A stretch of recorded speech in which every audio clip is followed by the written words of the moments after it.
Welcome to the ANSO Podcast, where we highlight the leaders across the sea services and beyond, sharing stories of service, leadership, and resilience. I'm your host, Manuel Calo, and today I'm honored to sit down with Kelsie Hancock, a United States Marine Corps Reserve officer, entrepreneur, and a photographer whose career blends service, leadership, and creativity.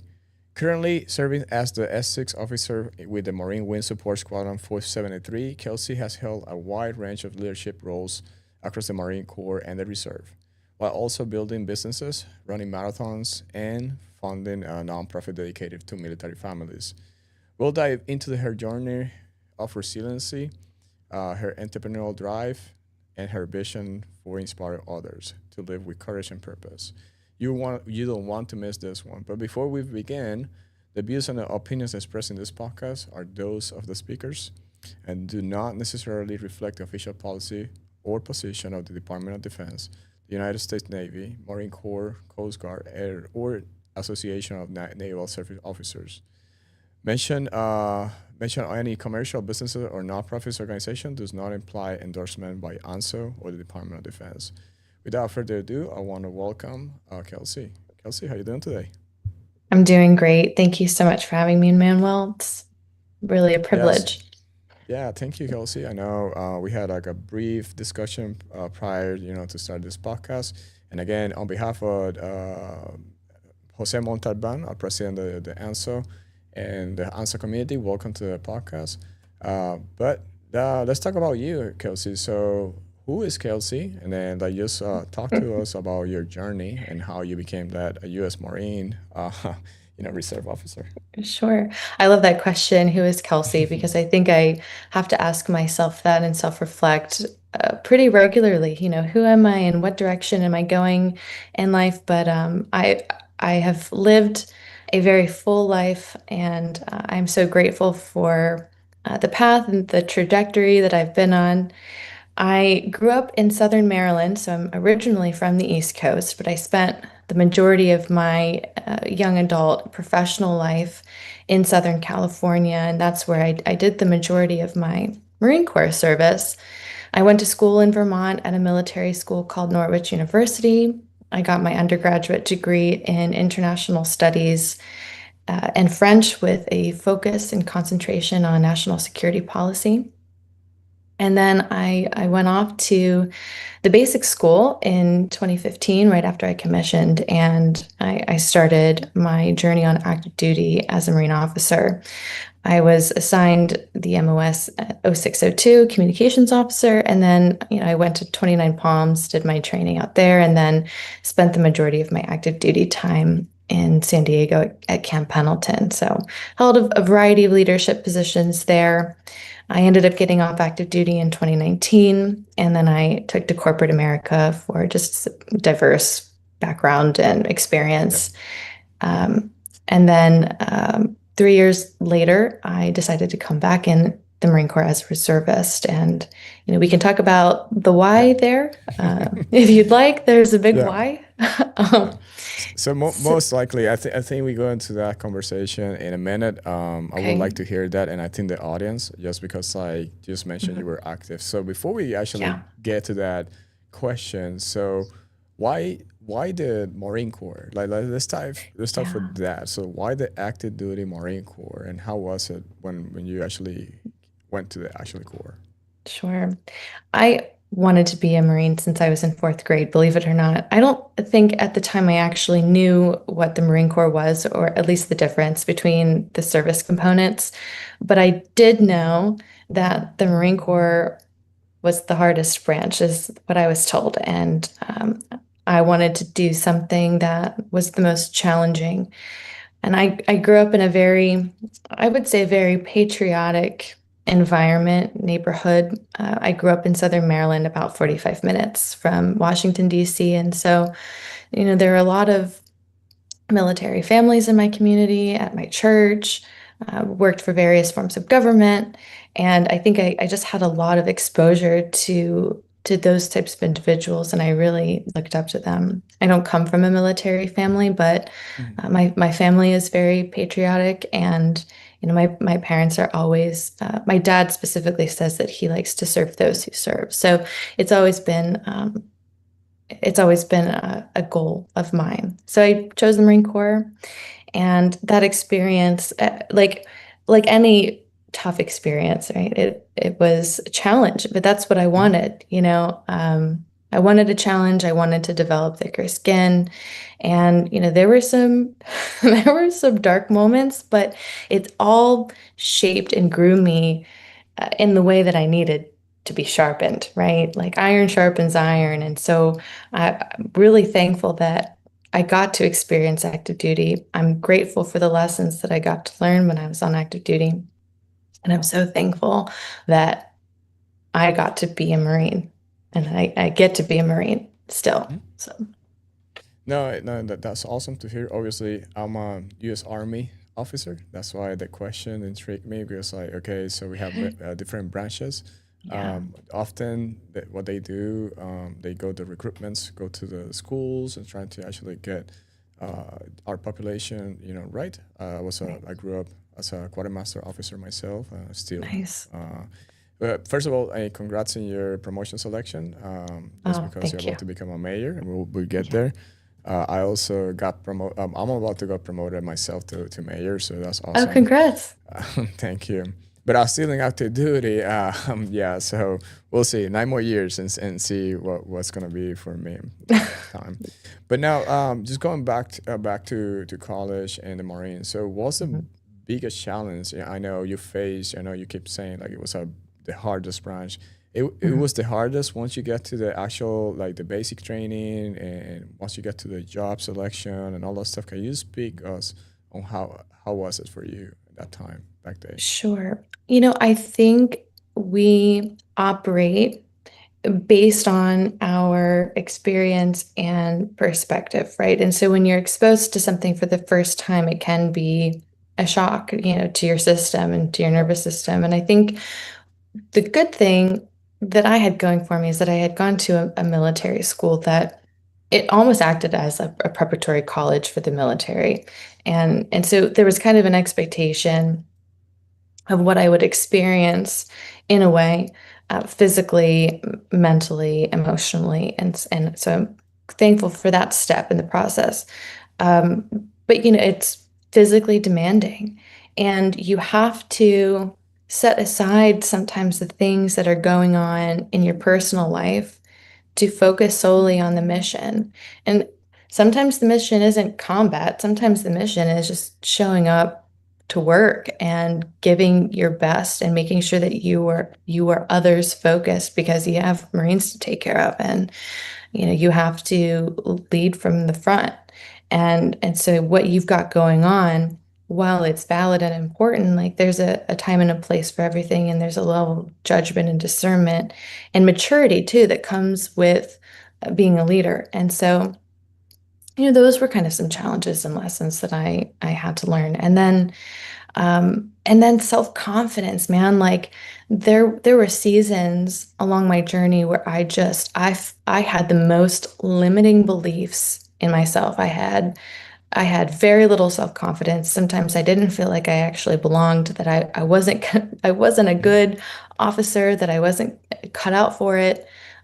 But you still show up and you still do the best anyway, um, and I learned the Marine Corps, any branch of service, right? It's not a hand-holding club. Of course you want to feel like you belong. Of course you want to feel like, what you're doing is worthwhile, and that your purpose and everything that you've devoted your life to at this point is all coming full circle. Um, but the lessons that I learned in that were, even if you don't feel like you deserve a seat at the table, you just have to show up every day with the best attitude, working the hardest that you possibly can, being the smartest and being the most physically fit, especially as a Marine officer. And and that is all you can do, right? There's nobody there to hold your hand. Um, don't be a victim. Don't be a victim to your circumstances. Try to adapt and overcome. Try to bloom where you're planted. try to be present and make the most of your situation because there's a lesson to be learned there, right? Like it's not supposed to be easy. You wanted the challenge, you asked for it, right? And so those were kind of the challenges that I faced. And that's just building my self-confidence and who I was as a leader and the type of persona that I wanted to take on. I'm more naturally a softer person. And so having command presence and being bold and speaking Mhm. up and, not taking crap from people, having a backbone. So, uh, like the Marine Corps shaped me significantly, especially as a junior officer. No, and that's awesome to hear. I'm an instructor here at the logistics schoolhouse, and I often get Marine Corps officers. Like all types. We have like a woman, man, and it's curious to me because I let one of my always every time I have a Marine Corps officer, they want to be the PT officer. It doesn't matter. They want to be the PT Yeah. officer to lead the PT. Therefore, I actually did your PT test or PT fitness test, and I was like, okay, this is like kind of hard. You know what I mean? Because I want to do all this can like a ammo can lifting and all that Yeah. stuff, crazy stuff, and the bodybuilding carrying. Yeah. And one thing I asked, and I was like, I was curious about it, like, hey, so how females, in this case, does it? And it was like my Marine Corps answer was like, hey, sir, I just see a Marine. I don't see like a woman. I don't see men. I just see a Marine. You know what I mean? So Yeah. I know you get in pairs and you have to do it like all together. But it was like very unique, like Yeah. situation. And I saw that live. So I think that's part of the challenges right there for you, right? Yeah. Yeah. But I really like the physical challenges. Hmm. I always felt like I was better at PT than I was at being a communications officer.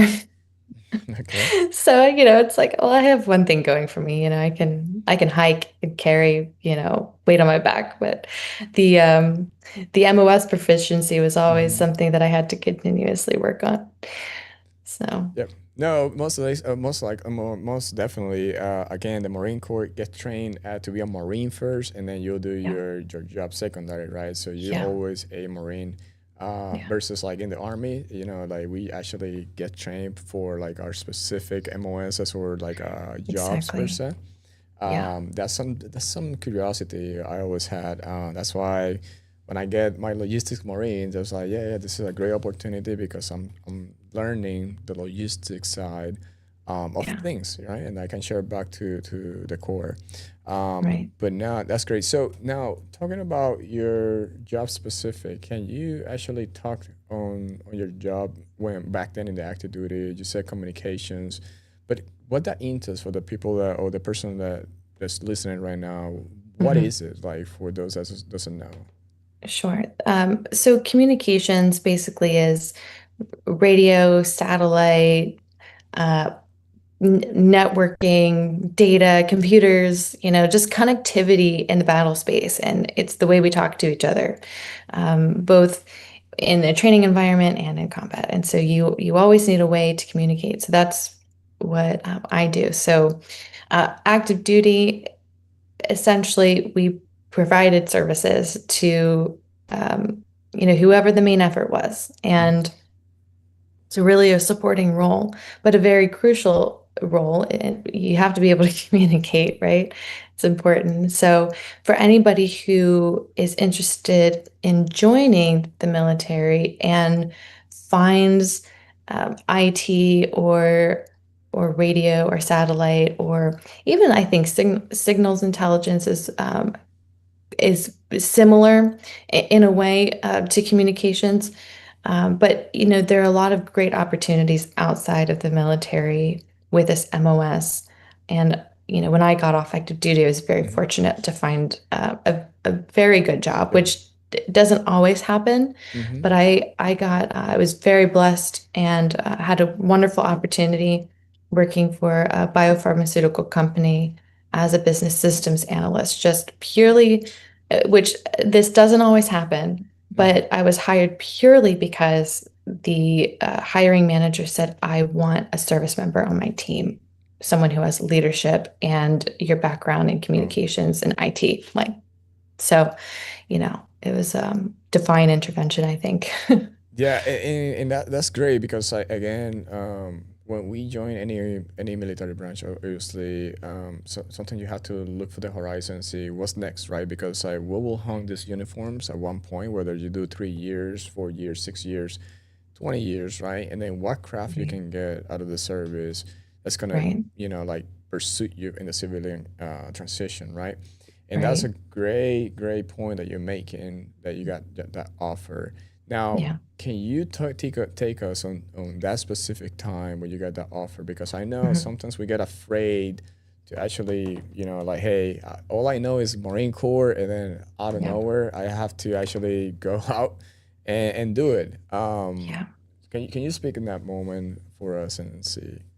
Sure. So at the time in my career, I knew that I wanted to pursue something outside of the Marine Corps.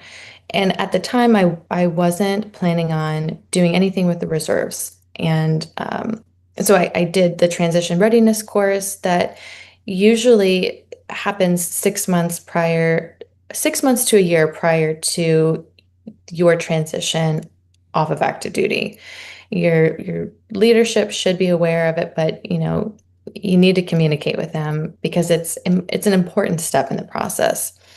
Also, an important step in the process is making sure that all of your VA stuff is taken care of so that when you Mm-hmm. transition out, you're taken care of on the back end and it's a seamless transition. So that's important to consider. Um, but I started interviewing. I saved up a whole bunch of leave, so I had quite a lot of terminal leave left over, and so I did some interviews. I think with two companies, I got an offer with both, but the one that I ended up going with was a better offer, so I took that job. But the transition readiness course, it teaches you how to put together a resume. It helps you learn interview techniques and how to set up a LinkedIn account. And I also did something with the Institute for Veterans and Military Families, was the project management professional course that it was sponsored through them. And I think it's an affiliate with Syracuse University. So I did that project management course and I had a very seamless transition to the private sector. The downside is, yeah, I mean, you kind of lose this feeling or sense of identity, and it can be quite a shock to the system. I was fortunate because I still had a connection to the Marine Corps through my fiance at the time, and so I still felt like I was connected and kind of had a place. And the Marine Corps wasn't as cold turkey as some people experience, and so I think that helped. But I will say that in those 3 years out of the Marine Corps and watching and observing my fiance, as a pilot, doing cool things with the Marine Corps, still having that sense of camaraderie and those friendships, I found myself very envious. And Mm. like I still had some gas left in the tank. Mm-hmm. And so it was always in the back of my mind, like, I think getting off active duty was still the right decision for me because it's opened up a lot of other doors. But there's something else that's missing, and that I think there's work I still need to do. Yeah. No. Now, that's something like unique, right? So, get out the active duty, get out that great, job offer, now you're setting yourself. But then I think that's the saying that once you're a Marine, you're a Marine. Maybe that's Yeah. instilling you, and then you wanted to come back, and that's awesome. And obviously, watching your fiance and doing all great things.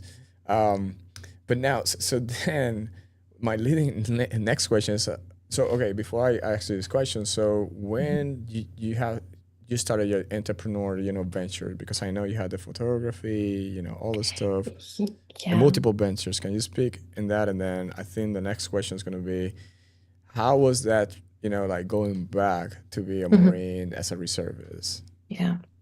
So I think it was probably around the time of the pandemic.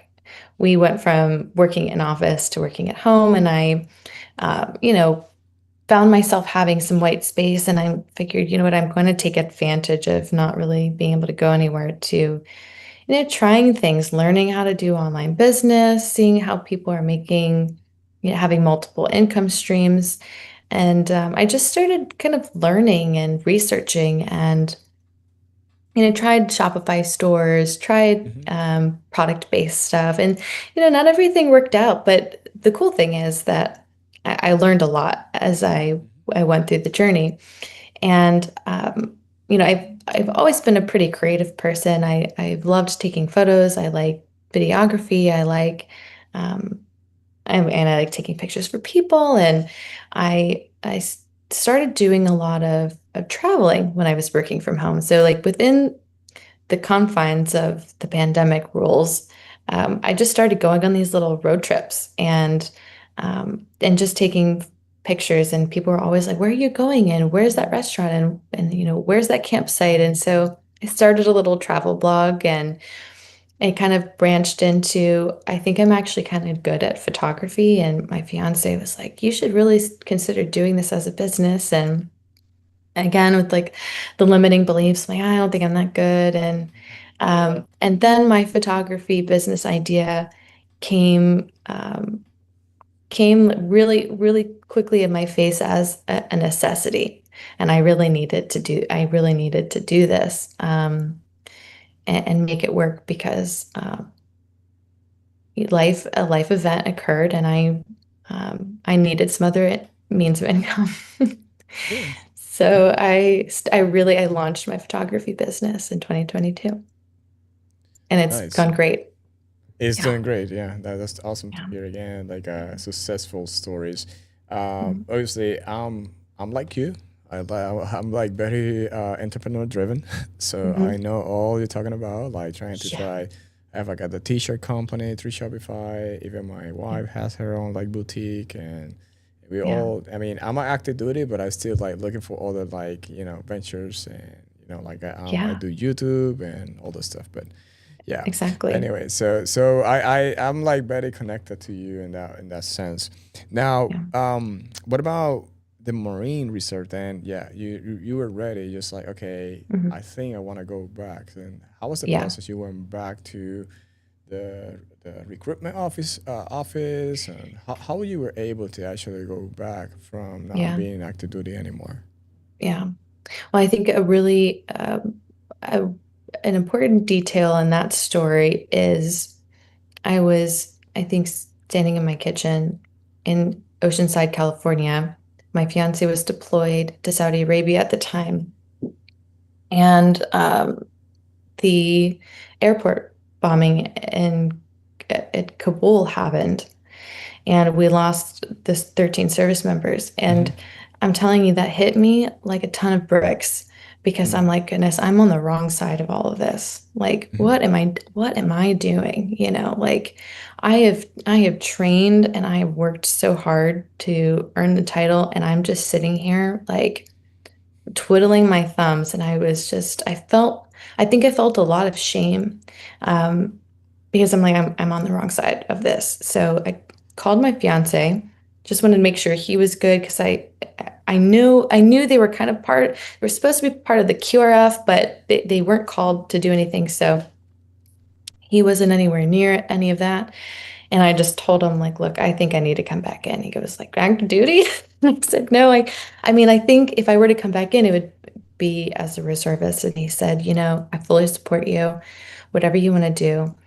Just take some time and think about it. Don't make any emotionally based decisions. And, he was right. I did take some time. I took about 6 months. Hmm. He came back from that deployment and 6 months later, he went out on a routine training flight back in Southern California. It was a beautiful blue sky, clear as day, June day, and his plane experienced unrecoverable mechanical failure, Mm. and it went down, and all five Marines on board perished. And you get the knock on the door, and your life comes to a screeching halt. And it was an absolute no-brainer, um, that, I need to come back in. Um, because you go from being the partner, the fiance of a Marine to kind of nobody. You're not married, you don't have any legal standing, you can't really make decisions on their behalf. And so you have like this identity stripped from you. But then you're also a Marine officer. You've been trained in Mhm. the aftermath of things like this. And so you want to take action and you want to do things, but you're like fighting this battle with both hands tied behind your back. And there's like nothing you can do other than just like go with whatever, like go with the flow, essentially. And, when you're in such a tragic moment, you want to make sense of things and you want to control uncontrollable things, and, you want to take action. And there was something in my brain that just flipped, that I'm like, I have to take action. I got to do something. And, when the wave of his passing, like I would say like a month after, we got through some of the like the paperwork stuff and some of the process of the Keiko process.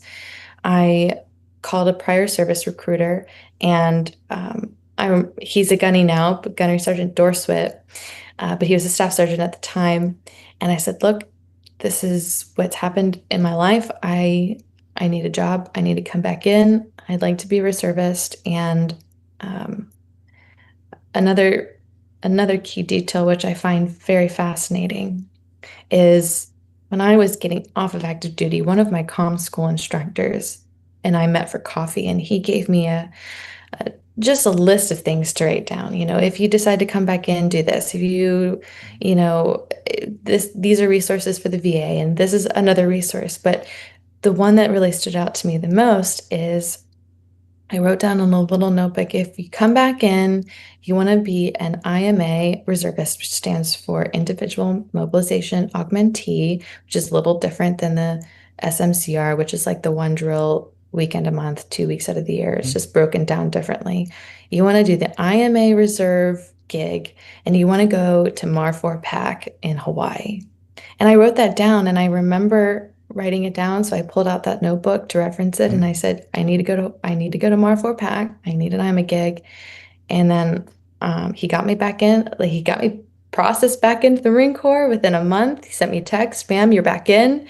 And then I got connected with the G35 Future Operations Department at Mar 4 PAC at Camp Smith, Hawaii. And then I started drilling with them. It was awesome.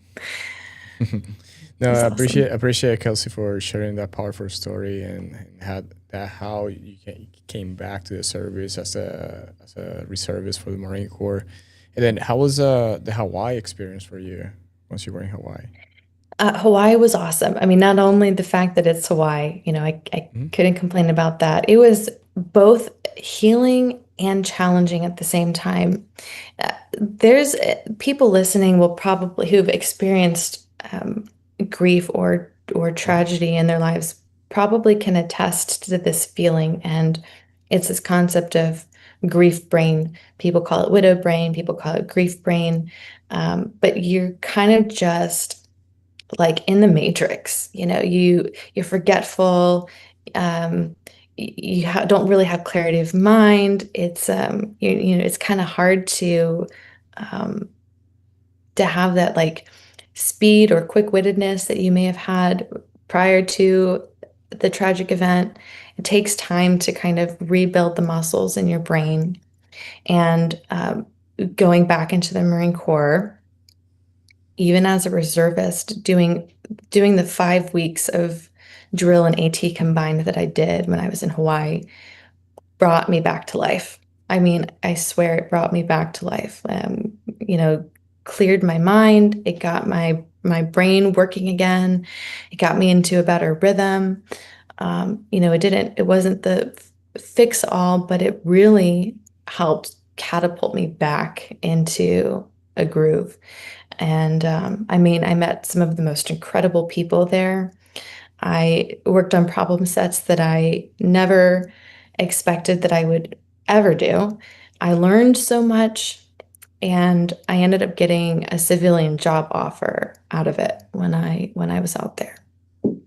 So, No, I'm glad that helped for you, right? So you went yeah, back and healed all the situation for you and what you were what's happening in your life in that moment. yeah. Now I'm gonna switch a little bit focus on Sure. the Purple Skies from Foundation. I know Yeah. it's a very deeply, and I think you can actually speak more and what entails and what is it for the population that's hearing us right now. Sure. So I started the Purple Skies Foundation, which is a 501(c)(3) based out of California. And the mission is to support all significant others of service members killed in action or the line of duty. We have heard the concept of Gold Star family members, and Hmm. those Gold Star families have legal standing with that service member who's passed away, whether that be a child of the service member or a spouse of the service member or a parent of the service member if they weren't married or had children. And those individuals, rightfully so, will receive um, a lot of support, and they have access to a ton of resources for life.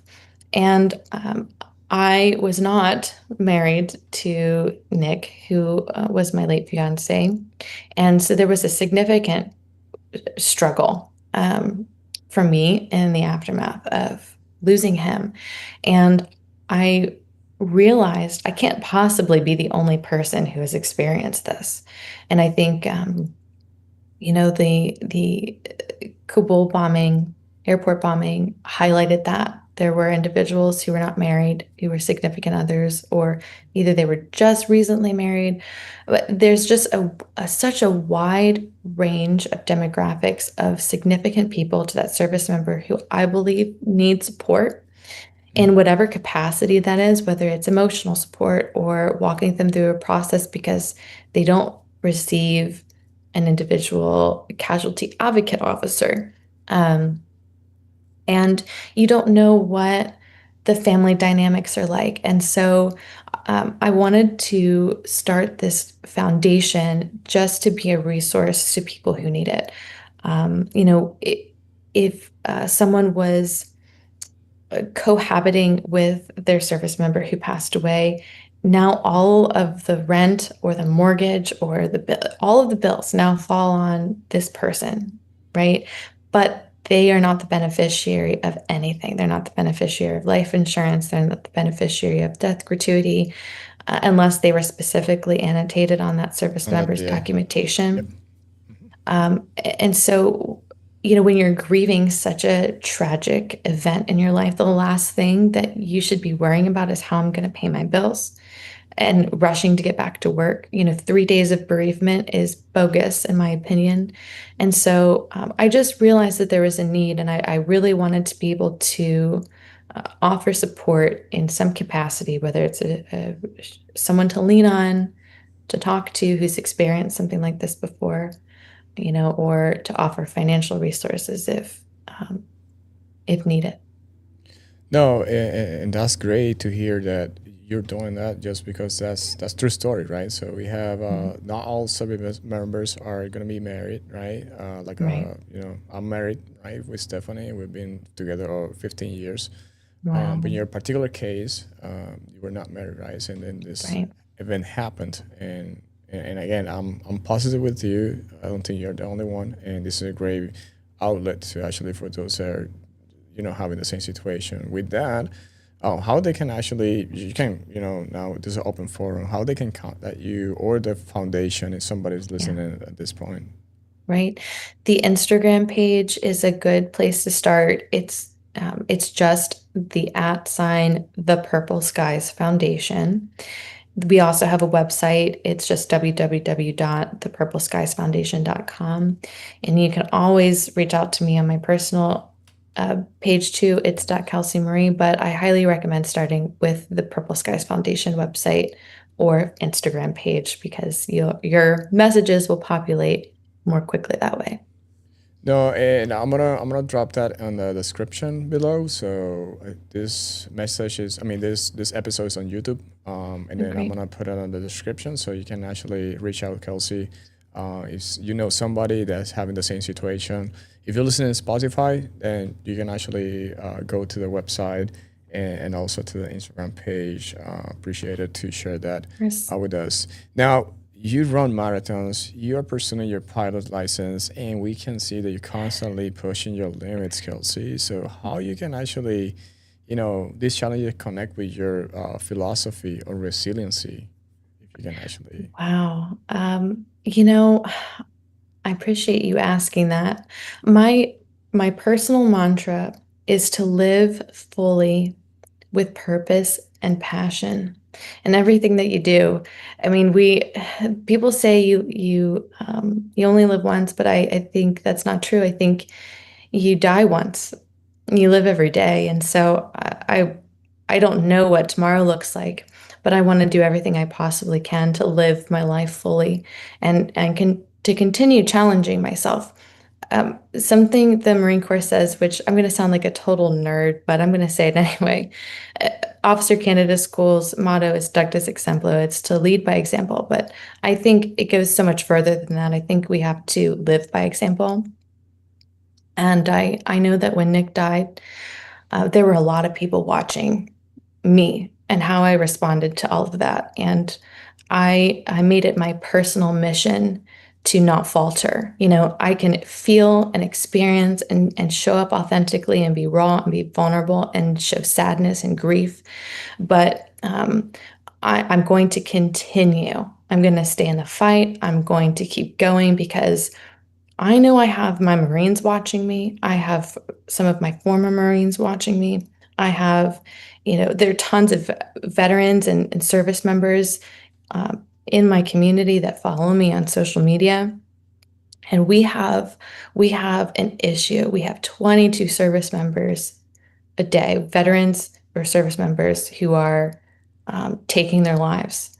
And what kind of example would I set if I let this experience in my life completely break me, and send me off the rails. So it was imperative that I stayed resilient and authentic and kept going, even on days where I didn't know how I could possibly. And so I like to challenge myself. I like to continue refining who I am. I like to self-reflect. I like to get feedback on how I can get better. I want to be the most lethal. I'm a Marine, I'm a commo, I'm a communications officer. I probably will never see combat, but I owe it to the American people to be the most lethal, the smartest I can possibly be, the most ready. And I owe it to the people who are watching me and looking Mhm. to me for guidance, direction, and hope that I'm going to keep going no matter what. No, that's awesome, Kelsie. I mean, great words of on resiliency and how you overcame all the situation. We're near to the actually end of this podcast. Again, Kelsie, appreciate it for being here today. I think it's a powerful messages that you're sending across. I have a couple more questions before we wrap up. Okay. Next question here is, looking ahead, what's your vision as a Marine officer and entrepreneur? What's next for you as a Kelsie Hancock? I would like to stay in the Marine Corps as long as the Marine Corps will allow me to be here. I want to be a beacon. I want to be a leader in whatever capacity. My entrepreneurial endeavors are that of my own, but really what I'd love the opportunity to do is to speak and to have platforms to inspire and motivate and educate people on life and resilience and overcoming personal challenges and being bold and brave and going in the pursuit of the unknown and being willing to navigate even when you don't really know where you're going, to just keep going. I am pursuing my my private pilot's license right now, and at the end of my program, I'll actually have my commercial multi-engine rating. And it's a way that, I'm honoring my late fiance, but it's also a way that I'm honoring the person that I've become over the past few years. And so that's been such a joy. I like to do so many things, and so again, it's the living with purpose and passion, and so we'll see where that goes. So I wish the best of luck to you in see. I mean, you can take me in a fly. I'll trust you. Perfect. I'll happily take you. I'll trust you. I'll go in and then I'll let you fly me. Perfect. Now, as a closing reflection here, Kelsie, and again, in behalf of Jose Montalban, the president of the ANSO community, thank you for being here and sharing all these powerful stories. I know somebody will reflect upon your stories, and this is what we do this, right? So we capture like resiliency and leadership. Now, before we just close out, if you have to sum up your journey in one word or phrase that capture your mission and purpose, what will it be and why? I would say to have faith, because we do not know what tomorrow brings, right? But I think my faith, God has gotten me through everything. There's a hand there that has led me through all the tumultuous waters. And so I think just have faith and go boldly in pursuit. Just go boldly in pursuit and have faith. Thank you, Kelsie. Appreciate it again for being here today. I hope you had a great time here on the ANSO Podcast. Great. Thank you so much for having me. Well, thank you, Kelsie. And again, so Kelsie's story is a powerful reminder of what it means to serve with resiliency, to lead with purpose, and to build life to inspire others. On behalf of the ANSO, we thank you, Kelsie, and share your story and your journey, and for your continued dedication to service and the community. If you enjoyed this conversation, be sure to follow the ANSO Podcast wherever you listen, and connect with us in LinkedIn, Instagram, and YouTube at ANSO Mail. I'm your host, Manuel Calo. Until next time, we continue leading with integrity and purpose.